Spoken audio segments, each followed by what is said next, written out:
Superstar জিতের cinema lion, যেটা upcoming project, সেই প্রজেক্ট কি সুপারস্টার দেবের খাদানের থেকেও বড় হতে চলেছে?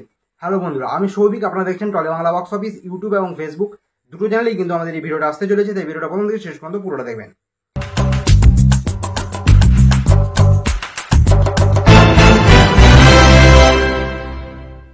এবার আসি আজকের টপিকে।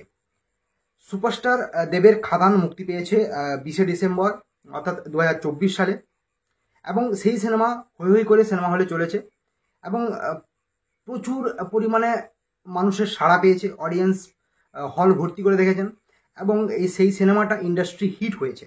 তো সেই সিনেমার কম্প্যারিজনে কোনো সিনেমা আসবে সেটা হয়তো এখনকার অডিয়েন্সরা ভাবতেই পারছে না, কারণ এত বড় মাপের একটা হিট সিনেমা দিয়েছে খাদান, সেখানে তার সেম টাইপ কোনো কমার্শিয়াল সিনেমা আসবে সেটাই এখন কিন্তু সব থেকে বড় চ্যালেঞ্জিং। তো সেক্ষেত্রে একটা ক্লিপ প্রচুর পরিমাণে ভাইরাল হচ্ছে চারিদিকে, সেটা হচ্ছে একজন রিপোর্টার, আপনারা সবাই চেনেন, নামও করছি, কোনো সমস্যা নেই, ভাস্বতী ঘোষ। তিনি কিন্তু একটা ইন্টারভিউতে বলেছেন যে আপনারা খাদান দেখেছেন, খাদানের পরে যদি সুপারস্টার জিতের লায়ন আসে তাহলে তার স্কেলটা দেখবেন।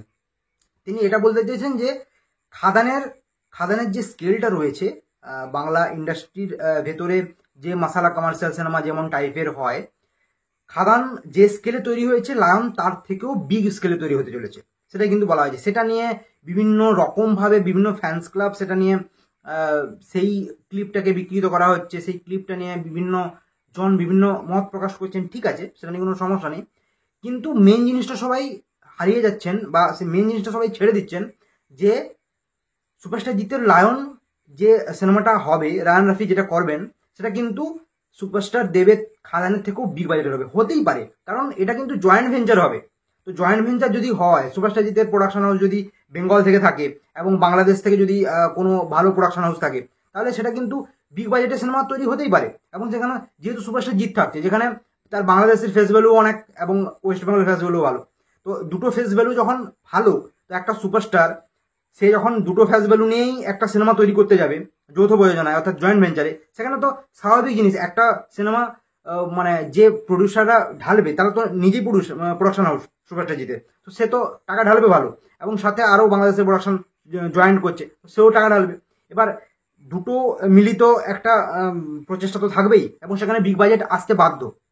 তো সেক্ষেত্রে খাদান সুপারস্টার দেবের শুধুমাত্র ইনভেস্টমেন্ট ছিল, তো সেখানে সুপারস্টার দেব চেষ্টা করেছেন যতটা সম্ভবভাবে খাদানটাকে বিগ স্কেলে তৈরি করার।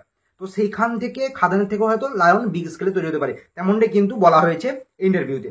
তো সেটা নিয়ে বিভিন্ন মত প্রকাশ করছেন। ঠিক আছে, সেটা নিয়ে কোনো সমস্যা নেই, তবে ফ্যান্স ক্লাবগুলো অতিরিক্ত পরিমাণে এটা নিয়ে এটাকে বিকৃত করা হচ্ছে। দেব ফ্যান্স ক্লাবরা ট্রোল করছে আলাদাভাবে, জিৎ ফ্যান্স ক্লাব তারা আলাদাভাবে ট্রোল করছে। তো এই জিনিসটা ঠিক নয়। খাদানের মতো হিট হয়েছে, লায়ন যদি আসে তার থেকে যদি বিগ বাজেটের হয়, আরও ভালো যদি সিনেমা হয়, ভালো গল্প হয়, ভালো মানে কি বলবো, সব কিছু যদি ভালো থাকে, তাহলে নিশ্চয়ই সেই সিনেমাটাও ওয়েস্ট বেঙ্গল থেকে এবং বাংলাদেশ থেকে খুব ভালো একটা বাজেট মানে কালেকশন তুলতে পারে, কারণ বাজেট ভালো আছে তো কালেকশনও ভালো তুলতে পারে। এটুকুই বলার। তো এটা নিয়ে মানে বাজে মত প্রকাশ বা বাজে খিল্লি ওড়ানো কোনো মানে নেই। সুপারস্টার জিতে লায়ন যদি আসে তাহলে সেটা বিগ বাজেট হবে নাকি খাদানের থেকে ভালো হবে, সেটা তো আমরা দেখলে বুঝতে পারবো না। তো সেটার একটা ব্যাপার রয়েছে। তো আপনাদের কি মতামত এই নিয়ে অবশ্যই নিচে কমেন্ট করে জানাতে ভুলবেন না। ভিডিওটা ভালো লাগলে একটা লাইক এবং শেয়ার করবেন। দেখা হচ্ছে নেক্সট ভিডিওতে।